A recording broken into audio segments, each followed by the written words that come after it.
സഹോദരിമാരാണ് കൂടുതൽ ഓൺലൈനിലുള്ളത്. ഇത്രയാദ്യം ആളുകളോട് എനിക്ക് പറയാനുള്ളത്, നിങ്ങൾ കുറെ രാത്രി ഉറക്കമൊഴിച്ച് ഉറങ്ങാം, സുബൈ ഖളാ ആക്കുക. ഇത് ഒരിക്കലും നിങ്ങൾ ഉണ്ടാക്കരുത്.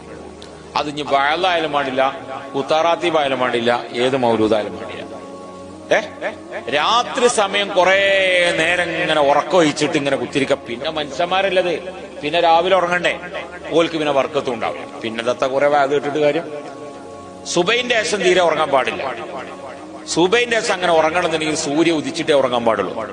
ബർക്കത്ത് കെട്ടവനായിരിക്കണമെങ്കിലേ സുബഹിക്ക് ശേഷം ഉറങ്ങ് പരമസുഖത്തിലായി. സുബൈന്റെ ശേഷം ഉറങ്ങാൻ പാടില്ല. കുട്ടികളോടൊക്കെയാ പറയണത്, സുബൈന്റെ ശേഷം നമ്മൾ ഉറങ്ങരുത്. അത് പരീക്ഷയിൽ ജയിക്കൂല, പരീക്ഷയിൽ ജയിക്കൂല, ഓർമ്മശക്തി ഉണ്ടാവൂല. പിന്നെ നമ്മൾ ജോലിക്ക് പോയാൽ അതിൽ ബർക്കത്ത് ഉണ്ടാവൂല. ബർക്കത്ത് എന്ന് പറഞ്ഞ സാധനം നേരം പോലത്തെ വൈകുന്നേരം ആഗോളത്തിന് അങ്ങനെ അധ്വാനിച്ചിട്ട് അത് ബർക്കത്ത് എവിടെയാന്ന് ചോദിച്ചാൽ നടക്കണ്ട. ബർക്കത്ത് എന്ന് വെച്ചാൽ നമ്മളിപ്പോ 700 റുപ്യക്ക് കൂലി, ഉദാഹരണമായിട്ട് 700 റുപ്യക്ക് നമ്മൾ ജോലി ചെയ്ത് ചോദിച്ചോട്ടെ.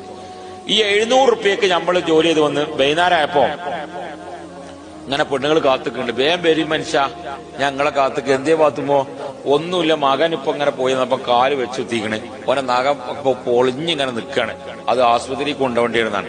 സുബ്ഹാനല്ലാഹ്, ഓന് നടക്കാനൊക്കെ കഴിയൂല. 700 റുപ്യക്ക് കൂലിട്ടീണ്, 150 റുപ്യക്ക് ഓട്ടോറിക്ഷ വിളിച്ചാണ്ട് പോയി. കാരണം നടക്കാൻ കഴിയൂലല്ലോ, ഓൻ എടുക്കാനും പറ്റാ. അപ്പൊ 150 ഇത് കഴിഞ്ഞ് ഡോക്ടറെ കാണിച്ചപ്പോ എന്ത് ചെയ്തു, ഡോക്ടർക്ക് 100 റുപ്യ ഫീസ് കൊടുത്ത്. അപ്പൊ ഇതേ 250 കഴിഞ്ഞ്. പിന്നെ 100 റുപ്യക്ക് മരുന്ന് വാങ്ങി. അപ്പൊ ഇതരായി 350. 100 റുപ്യക്ക് ഓറഞ്ചും വാങ്ങി, കാരണം ഇപ്പൊ ഒളിച്ചാണ്. അപ്പൊ ഇതരായി 450. പിന്നെ 150 റുപ്യക്ക് ഇങ്ങോട്ട് ഓട്ടോറിക്ഷ വന്ന്. അപ്പൊ ഇതരായി 600. ബാക്കി എത്ര ഉണ്ട്? 100 റുപ്യ. ഇതന്നെയാണ് ബർക്കത്തില്ലാറ്.